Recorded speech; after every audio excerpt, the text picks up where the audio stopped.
Alcohol की रासायनिक अभिक्रिया अपने को देखनी है, बहुत इंपॉर्टेंट टॉपिक है ये भी, और इसके भी क्वेश्चन बहुत पूछे जाते हैं और केमिस्ट्री समझने के लिए बहुत आवश्यक भी है। एक रासायनिक अभिक्रिया जो अम्लीय प्रकृति से संबंधित है कि अम्लीय प्रकृति अल्कोहल दर्शाता है। तो ये अम्लीय प्रकृति क्यों दर्शाता है, किस तरह से दर्शाता है और कितनी अम्लीय प्रकृति इसकी होती है, अगर हम दूसरे अणुओं से भी इसकी तुलना करें, जैसे जल है या फिनॉल है, उनसे भी तुलना करें तो इसकी अम्लीय प्रकृति किस तरह किस जगह पर सेट होती है वो देखना पड़ेगा अपने को। तो अम्लीय प्रकृति किस रासायनिक अभिक्रिया के द्वारा प्रूव हुई है, कैसे हम लोग कह सकते हैं कि अम्लीय प्रकृति दर्शाता है। तो जब हम किसी अल्कोहल की अभिक्रिया सोडियम धातु के साथ में करते हैं या अल्कोहल में जब हम सोडियम डालते हैं शुद्ध अल्कोहल के अंदर, तो ये क्या करता है कि इसके साथ में से हाइड्रोजन गैस रिलीज़ करता है, H2 रिलीज़ करता है। हाइड्रोजन गैस तब रिलीज हो सकती है जब इसका ये OH वाला बॉन्ड टूटे, और ये वाला बॉन्ड टूटेगा तो यहाँ से हाइड्रोजन गैस, हाइड्रोजन के परमाणु रिलीज होगा, 2 लेंगे हम लोग तो यहाँ पर ये 2 क्वांटिटी में बन जाएंगे और ये हाइड्रोजन गैस रिलीज कर देगा। तो इस रिएक्शन से हम कह सकते हैं कि ये हाइड्रोजन देता है। और ब्रोंस्टेड के अनुसार जो पदार्थ H+ देने वाले होते हैं वो अम्ल कहलाते हैं। तो इसका मतलब इसके अंदर अम्लीय गुण पाया जाता है। अम्लीय गुण जो पाया जाता है इसकी और भी रासायनिक अभिक्रिया है, एस्टरीकरण वाली अभिक्रिया है। अगर हम लोग देखें कि एस्टरीकरण की अभिक्रिया जिसमें एस्टर बनता है, ये तो एक एग्जांपल हो गया। जैसा एस्टरीकरण के अंदर क्या होता है, कार्बोक्सिलिक अम्ल जो रहती है वह अल्कोहल के साथ में रिएक्शन करती है, इसको हम अल्कोहल कह रहे हैं। अब अल्कोहल के साथ में रिएक्शन करती है अम्लीय माध्यम के साथ में, H2SO4 यहाँ पर हम लोग डालते हैं, H2SO4 को अम्लीय माध्यम कह रहे हैं, उसको कौन सांद्र वाला रहता है।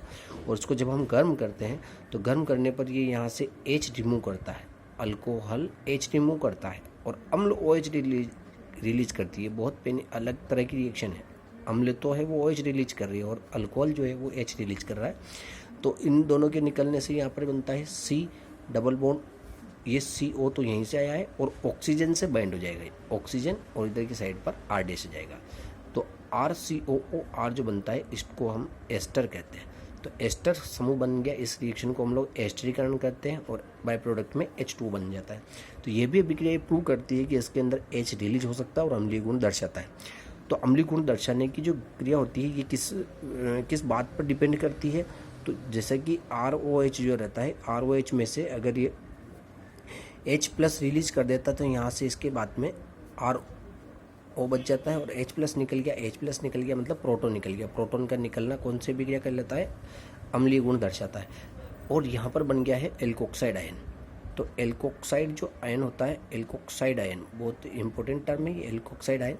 एल्कोक्साइड आयन का बनना और इसके स्थायित्व पर डिपेंड करता है कि ये कितना अम्लीयता दर्शाएगा।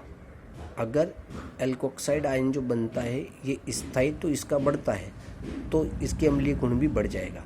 लेकिन होता यह है कि एल्कोक्साइड में जो R रहता है, R मतलब एल्किल जो पार्ट रहता है, ये एल्किल पार्ट इसके अंदर +I प्रभाव दर्शाता है। और +I प्रभाव का मतलब होता है कि बंध के अंदर के जो इलेक्ट्रॉन होते हैं उनको शिफ्ट कर देता है, ऑक्सीजन की ओर शिफ्ट कर देता है। इसको +I प्रभाव कहते हैं। सहसंयोजक बंध के इलेक्ट्रॉन को, सिग्मा बंध के इलेक्ट्रॉन को अपने से दूर भेजना +I प्रभाव कहलाता है। तो अपने से दूर भेज दिया इसने I ने, इसके ऊपर क्या था पहले से माइनस था और इसने इधर से भी क्या कर दिया, इलेक्ट्रॉन भेज दिया। तो इसने इसको इलेक्ट्रॉन दे दिया ऑक्सीजन को, तो और इसका स्थायित्व को जो था वो क्या कर दिया, इसने घटा दिया। तो एल्कोक्साइड आयन जो रहता है उसका स्थायित्व जो रहता है वो यहाँ पर कम हो जाता है, इसका स्थायित्व को घटा देता है। कौन सा प्रभाव घटाता है, +I प्रभाव घटाता है। तो इसके स्थायित्व को घटा देता है। इस वजह से जो निकला मतलब ये ऑक्सीजन ज़्यादा अपने आप को इलेक्ट्रॉन रिच फील करता है, ज़्यादा इलेक्ट्रॉन की अधिकता वाला फील करता है। तो जो निकला हुआ H+ रहता है ये वापस इसके ऊपर आकर जुड़ता है। इससे इसकी अम्लीयता जो रहती है वह कम होती है। इसलिए ये नीले लिटमस को भी लाल नहीं कर पाता, लेकिन अम्लीय गुण दर्शाता जरूर है, लेकिन ये नीले लिटमस को भी लाल नहीं कर पाता। तो अपन कह सकते हैं कि ये एक प्रकार से किस प्रकार का अम्लीय है, दुर्बल अम्लीय पदार्थ है। अम्लीय गुण ये दर्शाता, कौन दर्शा रहा है, ये अल्कोहल दर्शा रहा है। ठीक है। अगर इसकी तुलना हम लोग करते हैं वाटर से, कि वाटर ज़्यादा जल जो है वह ज़्यादा अम्लीय है या फिर ये, तो वाटर के अंदर क्या है, HOH रहता है। HOH अगर इसके अंदर से H+ निकलता है तो ये क्या बनाता है, HO- + H+। ठीक है। इसका मतलब इसने भी प्रोटॉन निकाला है और OH- बना। इसके अंदर जो आयन बना है इसको हम कहते हैं हाइड्रोक्सिल आयन। ऊपर वाले को कहते थे एल्कोक्साइड आयन, अब हम कहते हैं हाइड्रोक्सिल आयन। तो हाइड्रोक्सिल आयन जो बनता है इसके अंदर ऑक्सीजन के साथ में H जुड़ा हुआ है। इस H का न तो प्लस आई प्रभाव है न माइनस आई प्रभाव, तो इसके ऊपर प्लस आई या माइनस आई प्रभाव कार्य नहीं करने की वजह से इस हाइड्रोक्सिल आयन का जो स्थायित्व रहता है, इसका स्थायित्व क्या हो जाता है, बढ़ जाता है। और इसका स्थायित्व बढ़ जाने की वजह से ये जो रहता है अम्लीयता क्या करेगा, अम्लीयता थोड़ी सी ज़्यादा दर्शाएगा, तो इसकी अम्लीयता अधिक होती है जब हम तुलना करते हैं अल्कोहल और इन दोनों में से। तो अब अपने पास में हो गया कि अल्कोहल और वाटर में से अधिक अम्लीय कौन है, तो अधिक अम्लीय वाटर हो जाएगा। ये इम्पोर्टेंट बात होती है जब हम इसकी तुलना करते हैं। अब हम इसकी तुलना कर रहे हैं कि फिनोल से, फिनोल के साथ में इसकी क्या प्रॉपर्टी है। तो फिनोल के साथ में जब हम इसकी तुलना करेंगे तो फिनोल के अंदर क्या रहता है, ये यहाँ पर फिनोल कंपाउंड क्या है, बेंजीन के ऊपर जब हम, बेंजीन है, इस बेंजीन के ऊपर जब हम OH जोड़ देते हैं तो ये फिनोल कहला रहा। तो फिनोल के अंदर क्या होता है, अनुनाद पाया जाता है, यहाँ पर पाया जाता है अनुनाद, और यहाँ हो रहा था प्लस आई प्रभाव। यही अंतर इस यौगिक के अंदर आ रहा। अनुनाद की वजह से क्या होता है कि ऑक्सीजन के पास में जो 2 जोड़ी लोन पेयर ऑफ इलेक्ट्रॉन रहते हैं, ये 2 जोड़ी lone pair of electron benzene वलय में शिफ्ट हो जाते हैं। तो बेंजीन वलय में शिफ्ट होने की वजह से अब इसमें अनुनाद की जो शर्त, अनुनाद की जो कंडीशन होती है वो फॉलो हो जाती है। यहाँ पर डबल बॉन्ड आ जाता है, ऑक्सीजन जो रहता है वह अगर इसको हम लोग निकाले नहीं और इसी तरह से जोड़े रखेंगे तो यहाँ पर ऑक्सीजन जो रहता है उसके ऊपर से एक निकल जाता है भाग, और उसको प्लस कहते हैं हम लोग, इलेक्ट्रॉन इधर आ गया इसलिए। और इस पूरी रिंग के अंदर इलेक्ट्रॉन की क्या हो जाती है, अधिकता होती है। मैं इस टोटल को इस तरह से लिख रहा हूँ कि इस टोटल रिंग में अधिकता हो जाती है। ये काफ़ी अनस्टेबल रहता है। कुल मिलाकर यहाँ से ये पार्ट निकल जाता है, और अगर हम लोग इसको आयन के रूप में लिखें तो ये इस तरह का एक आयन देता है जिसको हम लोग कहेंगे O-। जैसा कि ऊपर उन्होंने कहा था एल्कोक्साइड आयन, इसको कहा था हाइड्रोक्साइड आयन, और इसके निकलने से अगर बेंजीन के ऊपर ये निकल जाता है तो इसको हम लोग कहते हैं फिनॉक्साइड आयन, फिनॉक्साइड आयन। ठीक है, फिनॉक्साइड आयन जो रहता है, फिनॉक्साइड आयन में क्या होता है कि अनुनाद पाया जाता है।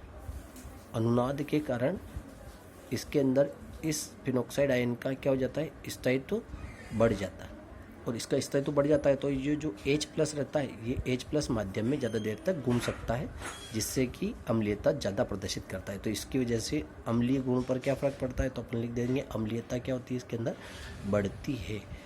तो यहाँ पर अब अपन तुलना करें, किस किस की तुलना करें, फिनोल की, जल की और अल्कोहल की। तो अपन यूँ कह सकते हैं कि फिनोल जो रहता है वह फिनोल क्या रहेगा, फिनोल ज़्यादा अम्लीय हो जाएगा।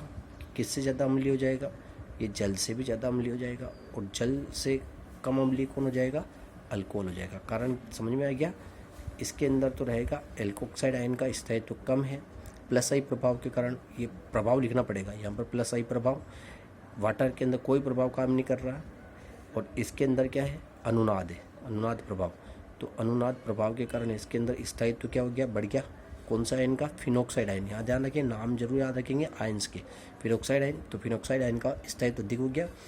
इसके अंदर एल्कोक्साइड आयन का स्थायित्व घट रहा था R के जुड़ने से, तो जितने ज़्यादा R जुड़ते जाएंगे उतने ज़्यादा अम्लीयता का मान घटता जाएगा। अब इस बात को अगर अपन कहें तो इसको यूँ कह सकते हैं कि प्राथमिक अल्कोहल, द्वितीयक अल्कोहल और तृतीयक अल्कोहल में क्या अंतर, किस तरह की अम्लीयता का गुण पाया जा रहा है। तो प्राथमिक, द्वितीयक और तृतीयक।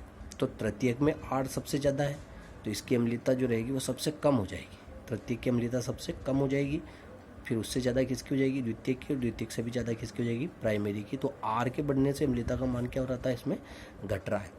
ठीक है, R मतलब एल्किल समझ उड़ रहा था, क्योंकि प्लस आई प्रभाव उसमें बढ़ता जाएगा। और जल के अंदर कोई दिक्कत नहीं है नहीं। और यहाँ पर फिनोल के अंदर अपने को देखना है कि अनुनाद प्रभाव जैसे जैसे उसके अंदर बढ़ता जाएगा, इसमें से इलेक्ट्रॉन लेने की कैपेसिटी बढ़ती जाएगी, तो फिनॉक्साइड आयन ज़्यादा स्थायी होता जाएगा। तो इस तरह से फिनोल जो रहता है वह अम्लीयता दर्शाता है, ज़्यादा अम्लीयता दर्शाता है इसकी तुलना में, जल की तुलना में। और जल से भी ज़्यादा, जल जो रहता है वह अल्कोहल से ज़्यादा अम्लीयता दर्शाता है।